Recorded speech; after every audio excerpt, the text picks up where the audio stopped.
ზოგადად დაცულ ტერიტორიების სააგენტო პერმანენტულად ახორციელებს ხოლმე თემის განვითარებისათვის საჭირო პროექტებს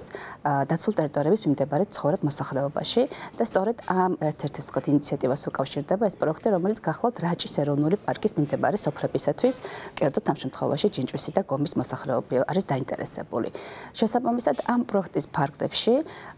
რომელიც გულისხმობს იმას, რომ ადგილობრივმა მოსახლეობამ ახალგაზრდების ჯგუფმა 18-დან 35 წლამდე უნდა წარმოადგინონ ის ინიციატივები, რომელიც ხელს შეუწყობს ადგილობრივი თემის მდგრად განვითარებას და ამავდროულად ის ქმედებები, რომელიც თავიანთი იდეის ფარგლებში იქნება გათვალისწინებული, ხელს შეუწყობს ამ გარემოს განვითარებას, ყოველ შემთხვევაში ზიანს არ მიაყენებს და არ იქნება ისეთი ქმედებები, რომელიც გათვალისწინებული იქნება გარემოს დაცვის მიმართულებით, ასე ვთქვათ, უარყოფითი შედეგის მომტანამდე. ამიტომ ძალიან მნიშვნელოვანი არის, რომ ადგილობრივი თემის წარმომადგენლებმა იფიქრონ ამ მიმართულებით და თუ როგორ შეუძლიათ განავითარონ,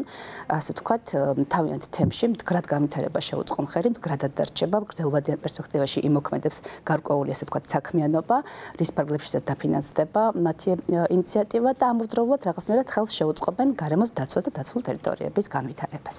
უფრო გასაგები რომ იყოს მათთვის, ვისაც სურვილი აქვს, რომ შემოიტანოს განაცხადი და ზოგადად მაყურებლისთვისაც, აი რა ტიპის ინიციატივებზეა საუბარი, უფრო ტურისტულ მიმართულებას ეხება ეს, რაღაცა კონკრეტული მაგალითები რომ მოგვიყვანოთ. კი ბატონო, სიამოვნებით მოგახსენებთ, ზოგადად დაცულ ტერიტორიები ეს არის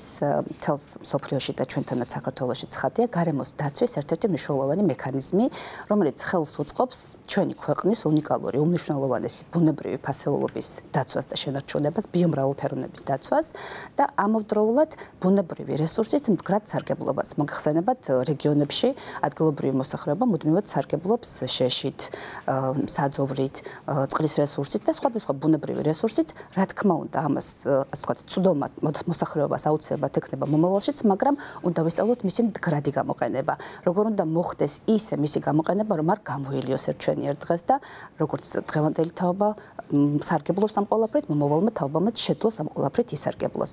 მსგავსი მაგალითები, რა თქმა უნდა, დაცულ ტერიტორიების სააგენტოს აქვს სხვადასხვა რეგიონებში, 100 დაცული ტერიტორია გვაქვს დღესდღეობით საქართველოში, საქართველოს მთელი მასშტაბით ფაქტურად საქართველოს დაცული ტერიტორიების სააგენტო ფუნქციონირებს და შესაბამისად სხვადასხვა დაცული ტერიტორიების დაარსების, ასე ვთქვათ, დაარსებას მოსდევს ინიციატივები, რომელიც გულისხმობს სწორედ ადგილობრივი თემის წახალისებას. მაგალითად, იგივე ფშავ-ხევსურეთში, თუშეთის დაცულ ტერიტორიებზე, ერუშეთის ეროვნულ პარკში და ასე შემდეგ,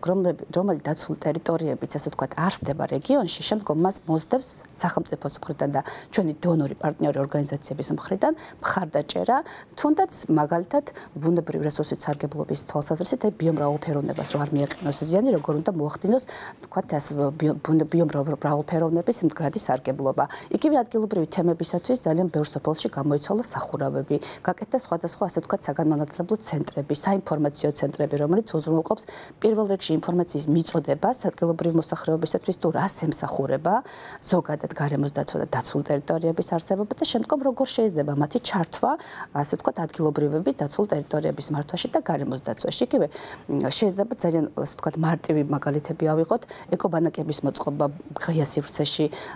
საინფორმაციო მასალების მიწოდება, დატრენინგება და ასევე, რა თქმა უნდა, როგორც თქვენ ახსენეთ და ძალიან სწორი აქცენტი გააკეთეთ, ეკოტურიზმის მიმართულებით, მას შემდეგ, რაც ადგილობრივი მოსახლეობა შეიმეცნებს თუ რაოდენობა მნიშვნელოვანი არის გარემოს დაცვის საკითხების გათვალისწინება სხვადასხვა,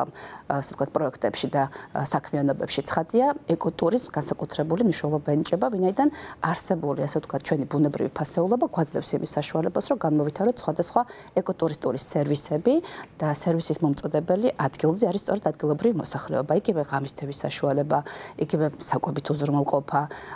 დასაძინებელი უზრუნველყოფა, კემპინგებით უზრუნველყოფა, ტრანსპორტით გადაადგილება, ცხენით გადაადგილება, გამყოლი, გიდი და მსგავსი, ასე ვთქვათ, საქმიანობებით, რა თქმა უნდა, დაცული ტერიტორიების მიმდებარე მცხოვრები მოსახლეობა ასე ვთქვათ, საქმეში ერთვება და შესაბამისად გარკვეულ გასამრჯელოსაც იღებს ამაში და ეკონომიკურად ვითარდება. თქვენ საკმაოდ ბევრი მაგალითი ჩამოთვალეთ და ზოგადად ყველა რეგიონს თავისი სპეციფიკური მახასიათებლები და მოთხოვნები აქვს, ასე ვთქვათ. აი რაჭის შემთხვევაში რა არის ის მნიშვნელოვანი და აუცილებელი, რაც ვთქვათ,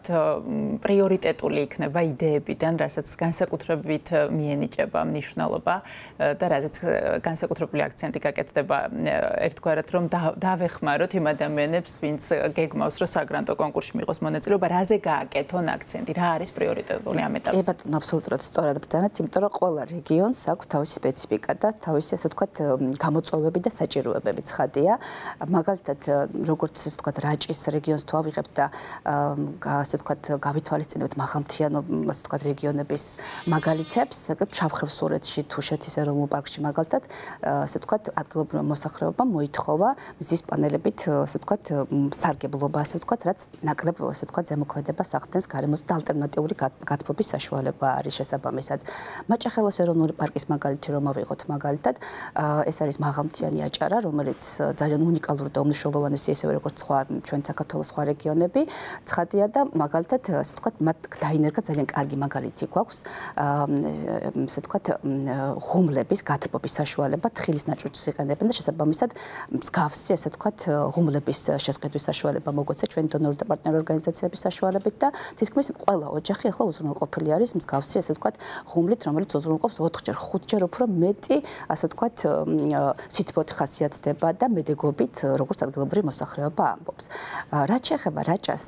რაჭა არის ძალიან, ასე ვთქვათ, კარგი მაგალითი იმისა, როგორ შეიძლება განვითარდეს დასაწყისიდანვე, როდესაც აქ დაცულ ტერიტორია დაარსდა. მოგეხსენებათ, რაჭაში ძალიან, ასე ვთქვათ, ადგილობრივი მოსახლეობა ძალიან გათვითცნობიერებული და განათლებული არის და შესაბამისად გარემოს დაცვის პრინციპები ძალიან კარგად ესმით, ვინაიდან დღემდე შემოგვენახა ის უნიკალური, ასე ვთქვათ, ხელუხლებელი ტყეები, რაც დღეს გვაქვს რაჭაში და სწორედ ამან მიიპყრო ყურადღება მთელს მსოფლიოში და ჩვენი დონორი ორგანიზაციების მათ შორის,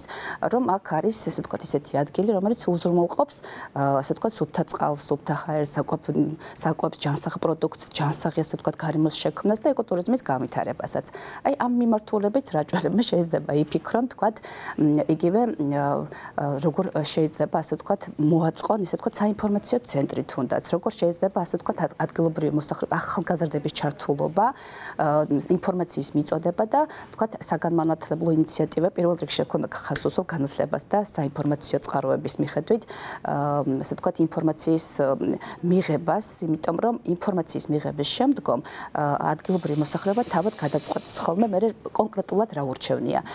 რა, ასე ვთქვათ, ინიციატივა შეიძლება წარმოადგინოს. იგივე შეიძლება იყოს, ასე ვთქვათ, ადგილობრივ თემში რაღაც გარკვეული საინფორმაციო სივრცის მოსაწყობა და თავშეყრის ადგილი მაგალითად და სადაც შეიძლება გარკვეულ საკითხებზე იმსჯელონ, ერთად მიიღონ გადაწყვეტილება და შესაბამისად ამის მიხედვით მოახდინონ სხვადასხვა ინიციირების შემდგომშიც გრძელვადიან პერსპექტივაში, ასე ვთქვათ, წარმოდგენა. ასევე გარდა ამისა, რა თქმა უნდა, რაჭის რეგიონისთვის უკვე რამდენიმე ინიციატივა განხორციელდა კიდევაც დაცულ ტერიტორიების სააგენტოს და დონორი ორგანიზაციების მხარდაჭერით აღჭურვილობა ადმინისტრაციის,